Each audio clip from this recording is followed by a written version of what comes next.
segundo Mateus. Glória a vós, Senhor. Naquele tempo, disse Jesus a seus apóstolos: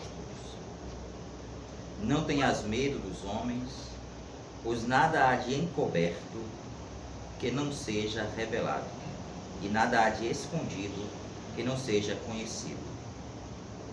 O que vos digo na escuridão, dizei-o à luz do dia. O que escutais ao pé do ouvido, proclamai-o sobre os telhados. Não tenhas medo daqueles que matam o corpo, mas não podem matar a alma. Pelo contrário, temei aquele que pode destruir a alma e o corpo no inferno. Não se vendem 2 pardais por algumas moedas? No entanto, nenhum deles cai no chão sem o consentimento do vosso Pai. Quanto a vós, até os cabelos da vossa cabeça são todos contados. Não tenhas medo, vós valeis mais do que muitos pardais.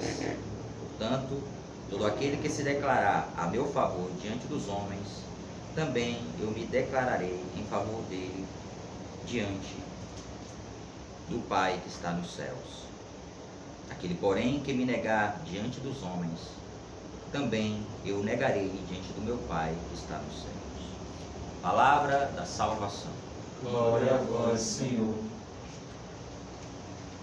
Queridos irmãos, nós escutamos a segunda leitura de hoje, extraída da carta de São Paulo aos Romanos, que nós somos solidários a Adão no pecado. Nós herdamos o pecado de Adão, todos pecaram, porém, Jesus, o novo Adão, veio restituir ao homem a graça de poder retornar para Deus. Todos nós que fomos um dia batizados, nós, através do batismo, fomos regenerados. Através do batismo, o nosso corpo foi lavado. E aquela mancha que nós nascemos, que todos nós nascemos com esta mancha, com esta herança, todos nós nascemos com o pecado original, essa mancha ela é apagada. E a partir do batismo, a partir da obra que Jesus fez, derramando a sua vida na cruz, derramando o seu sangue na cruz, Deus nos dá uma nova vida, nos recria. Por isso que São Paulo vai dizer que a obra que Jesus realiza, ela é superior à transgressão de Adão, do primeiro Adão. O novo Adão, como muitas vezes os padres da igreja falam de Jesus, esse novo Adão, ele vem trazer para o homem uma vida toda nova, uma vida superior, uma vida na graça, um dom gratuito que nós recebemos da parte de nosso Senhor Jesus Cristo. Portanto, nós somos chamados a vivermos essa vida nova, a vivermos essa vida ressuscitada. Não mais vivermos a partir da vida velha, da vida de pecado, não mais vivermos ainda preso às escravidões, a escravidão que o pecado nos trouxe, que o pecado gerou em nós, mas que nós já, pela graça do derramamento do sangue de nosso Senhor, fomos libertos. Aqui recordo também uma passagem de Gálatas que diz que foi para a liberdade que Cristo nos libertou. E nós não podemos mais voltar à vida velha, à vida de pecado que nos afasta do projeto de Deus. Pelo contrário, criados fomos para participarmos da felicidade eterna, da vida nova. Por isso é preciso já viver nesta vida, é preciso assumir a cada dia da nossa vida esse caminho de conversão que Jesus nos traz pela sua paixão, morte e ressurreição. Queridos irmãos, nós escutamos no Evangelho de hoje, um Evangelho com ensinamentos muito, acredito, importantes para nós. Existem diversos aspectos que são abordados no evangelho de hoje. A gente poderia, no primeiro momento, falar sobre a evangelização, sobre a providência de Deus.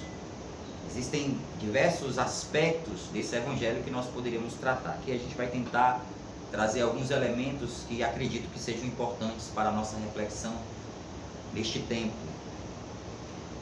No início do evangelho, Jesus disse aos seus discípulos, mas diz para nós que estamos escutando a sua palavra nesta celebração, nesta Eucaristia. Jesus diz: não tenhas medo dos homens, pois nada há de encoberto que não seja revelado,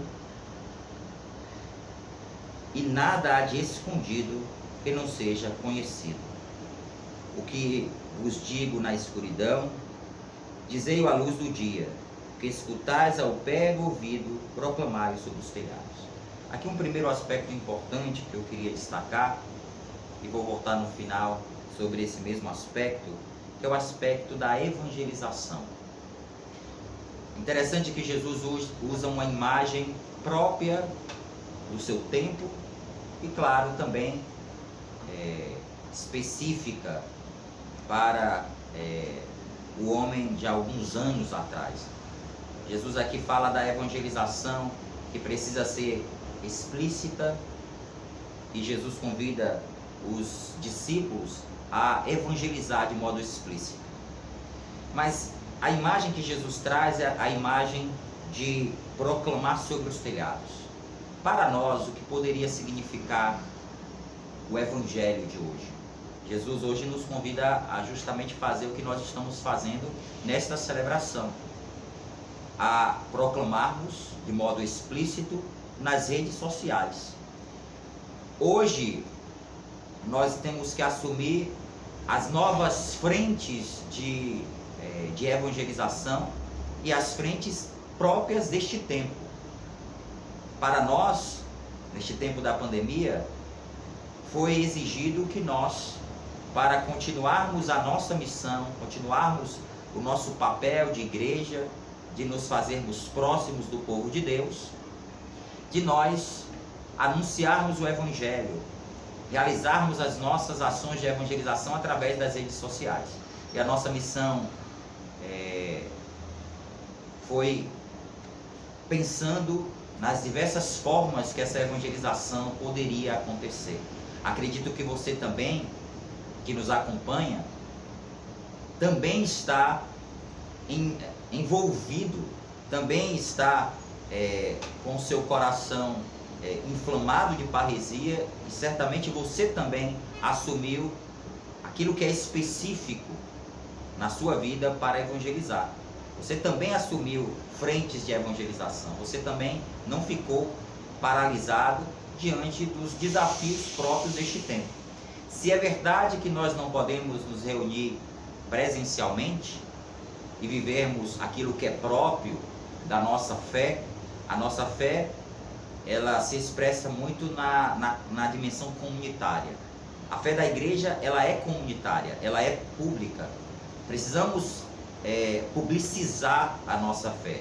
E essa experiência de vivermos a nossa fé evangelizando a todos e de modo presencial, nesse tempo a gente, de certa forma, não teve como realizar isso, porém é esta a via ordinária. E a via extraordinária é a via que nós estamos vivendo neste tempo, que nos abre portas de evangelização, que a igreja está muito atenta a partir de agora.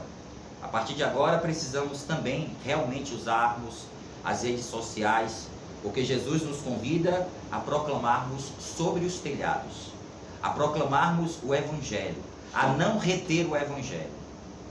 Então é preciso que nós apliquemos novas formas de evangelização, e as redes sociais, através dos diversos meios que a gente pode utilizar, ela é um grande recurso para que a evangelização aconteça. Portanto, nós aqui estamos celebrando essa Eucaristia, você também deve se sentir motivado por Deus a realizar ações, por menores que elas sejam. Uma ligação que nós fazemos para uma pessoa, uma abordagem que nós fazemos com alguém. Esses dias eu estava, comentei isso ontem, de algumas ações que Deus tem me inspirado neste tempo.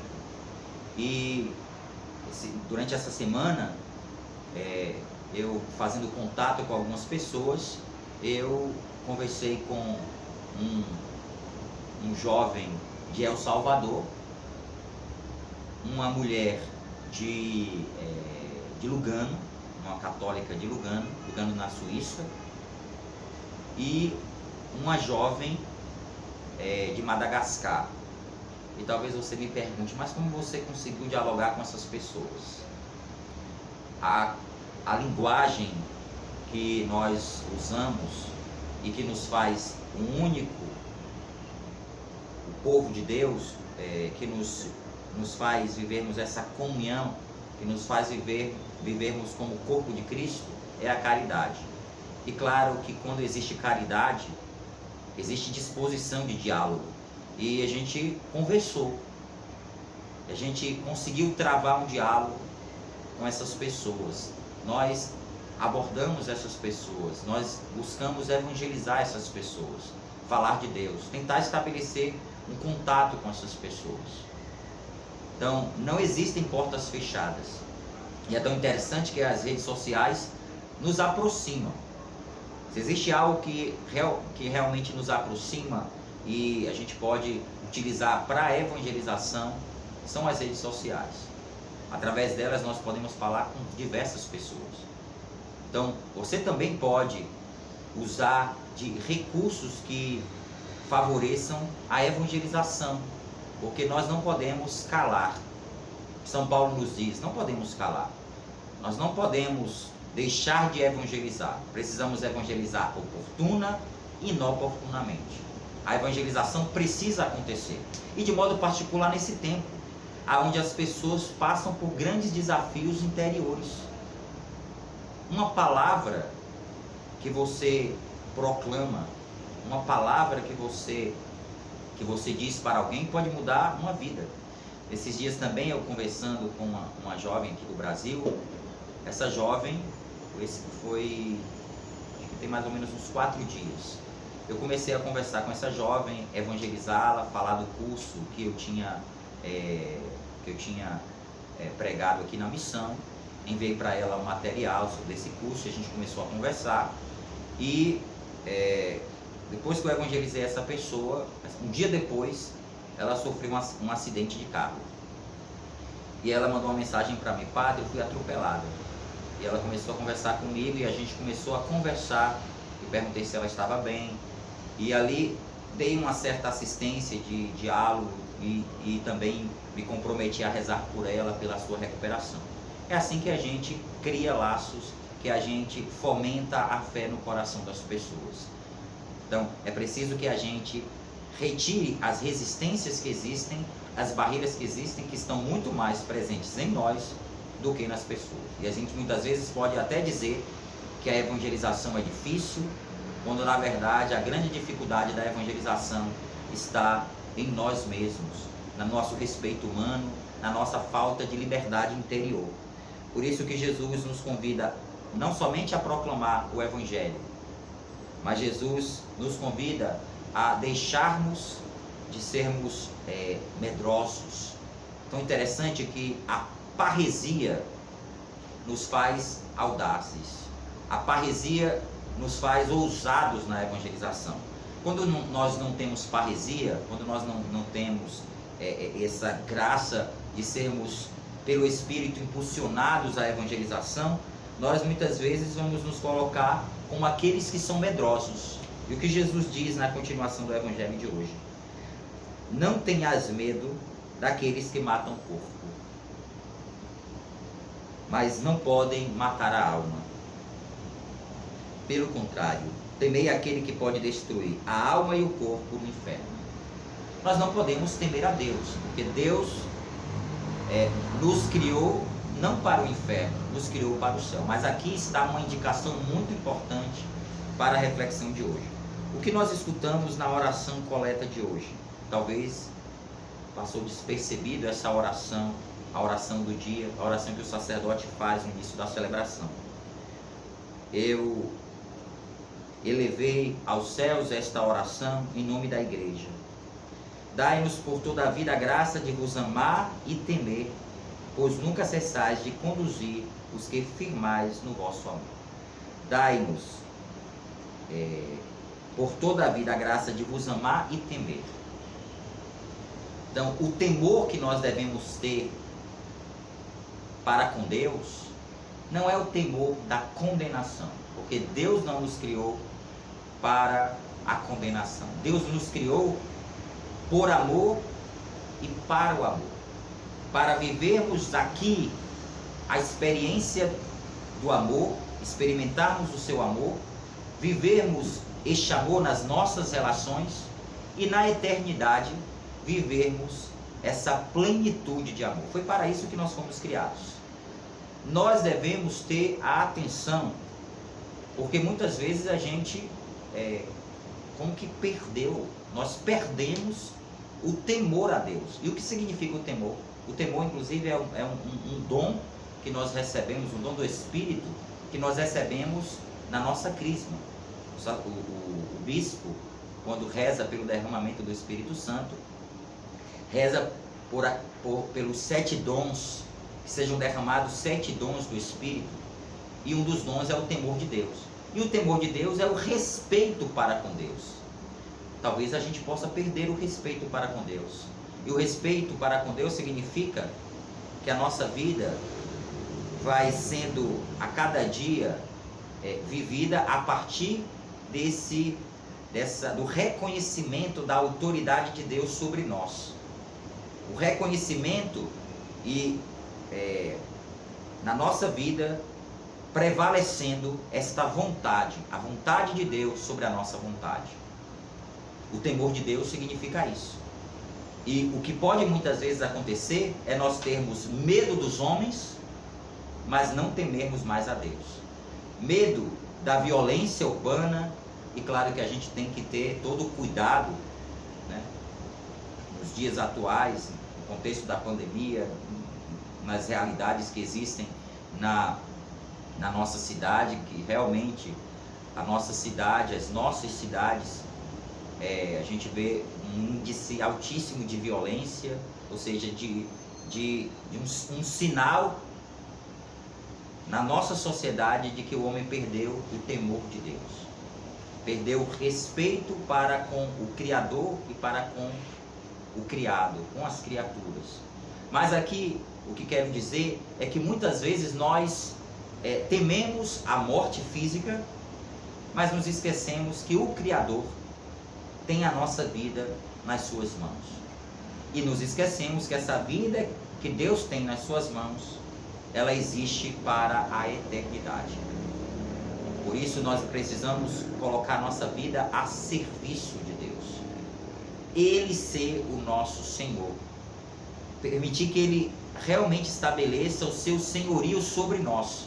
Todas as áreas da nossa vida, todos os aspectos da nossa vida, todos os passos que nós damos, submetidos ao Senhor.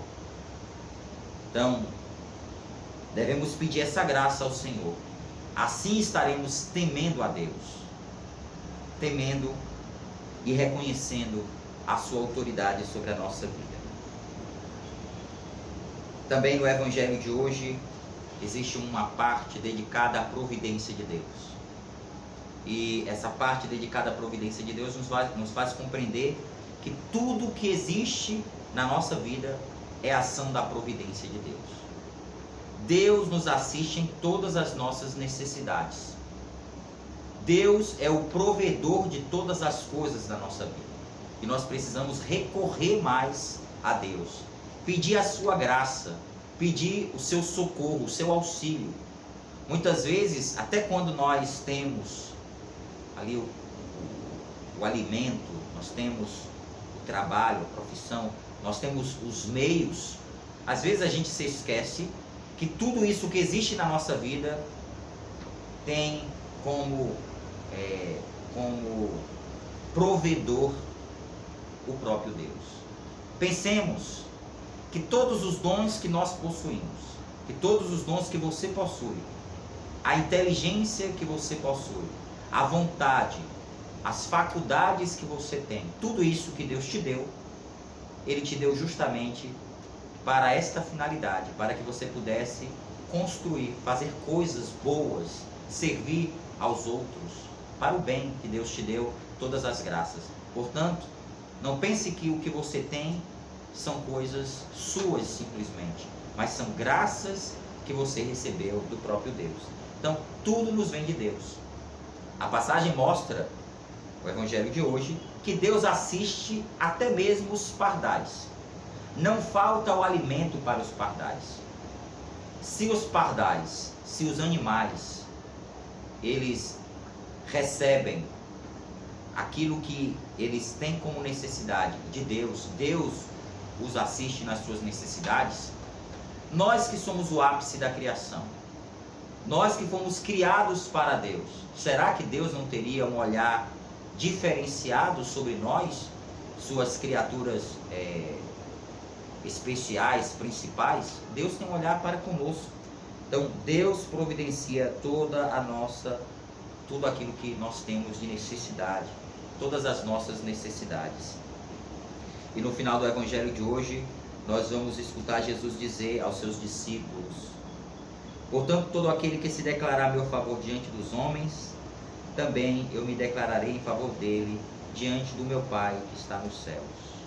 Aquele, porém, que me negar diante dos homens, também eu negarei diante do meu Pai que está nos céus. Aqui também, como iniciei a homilia de hoje falando sobre a evangelização, a conclusão do Evangelho de hoje fala sobre evangelização. Não negar aos homens o anúncio da salvação. Não negar por vergonha. Às vezes nós temos vergonha de nos expor aos homens, de falar do Evangelho para os homens. Mas o mundo não tem vergonha de muitas vezes propor tantas coisas destrutivas. O mundo é livre para apregoar a libertinagem, a imoralidade, para anunciar uma cultura de morte, para falar do aborto, da eutanásia, dos métodos anticoncepcionais, de tantas coisas.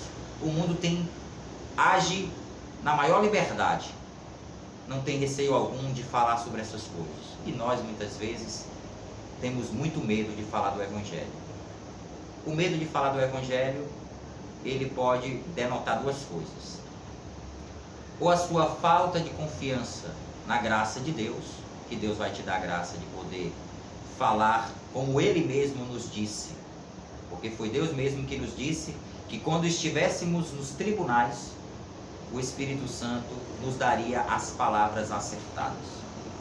Então, ou temos medo de confiar na providência de Deus que nos assiste e nos dá as palavras acertadas, que nos dá os meios para anunciarmos o Evangelho, ou na verdade nós não cremos que de fato Jesus é o Senhor da nossa vida. Então nós precisamos refletir: nós confiamos na sua providência, ou na verdade essa vergonha que nós temos é porque falta fé. Falta em nós uma fé autêntica, uma fé genuína de que Deus de fato vive, que Jesus é ressuscitado, está vivo, que Ele é o nosso Salvador. Vamos pedir ao Senhor que o Espírito Santo nos ilumine e nos dê, através dessa Eucaristia, a força necessária para que a nossa evangelização a cada dia possa produzir frutos, e que Deus possa podar na nossa vida aquilo que muitas vezes é obstáculo para a vivência do Evangelho, para o anúncio do Evangelho. Louvado seja nosso Senhor Jesus Cristo. Para sempre seja louvado.